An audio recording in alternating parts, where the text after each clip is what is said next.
खूप आभार मानतो। आदरणीय दादांसाठी त्यांनी यावेळेस मनावरती ही निवडणूक घेतली आणि एक इतिहास जो सर्वच बारामतीकर जे माझे कुटुंब आहेत त्यांनी दादांच्या प्रेमासाठी घडून आणलं, म्हणून त्यांचा पहिल्यांदा सर्वांचा मनापासून मी खरंच आभार मानतो। वहिनींनी नुसतं नाही, आम्हाला सगळ्यांची भावना अशी आहे की सारखं आम्ही बोलत आलोय की दादांच्या बिना कधीच वाटलं नव्हतं एका निवडणुकीसाठी आम्हाला समोर जायला लागेल, पण तसं नियतीमुळे झालं।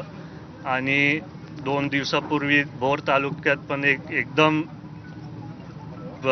वाईट घटना घडली आहे त्या चिमुकलीच्या संदर्भात। तर आम्हाला कोणालाही वाटत नाही की हा आनंदाचा दिवस आहे।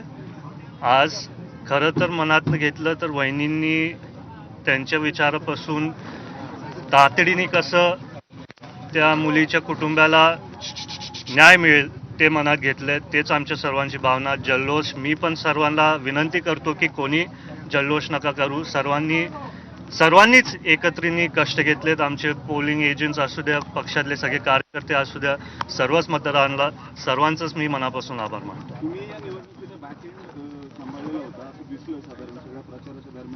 नाही, मी एकट्याने नव्हतं काय केलं आम्ही, नाही ते बघा मी तुम्हाला आताच बोललो ही वेळ तशी नाही बोलायची। मी आधी पण बोलत आलोय की 29 मध्ये लोकांची आशा आहे, मी सातत्याने बोलत आलोय मी सर्वांसाठी काम करणार आहे।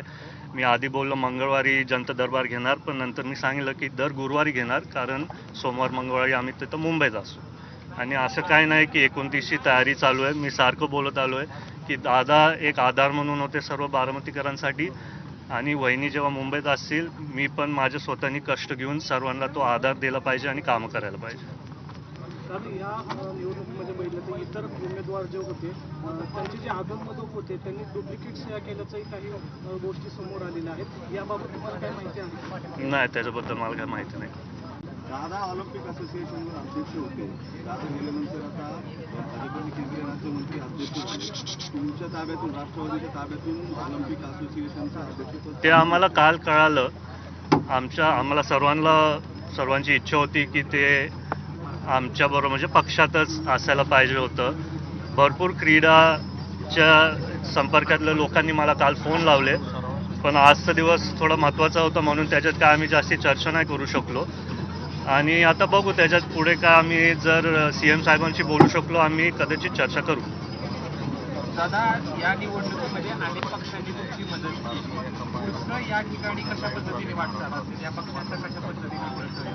नाही, मी तुम्हाला सारखं सांगत आलोय सर्वांनी ही निवडणूक दादांसाठी त्यांच्या स्वतःच्या हातात घेतली। दादांना आणि वहिनींना तसंच सर्वांनी तो आधार दिलाय। तर जर त्यांनी भविष्यात काय त्यांची रणनीती ठरवली असेल ते त्यांच्यावर आहे। 2 दिवसापूर्वी सुप्रिया सुळेंचं असं वक्तव्य होतं, विलिनीकरणाची चर्चा आहे ती थांबली आहे,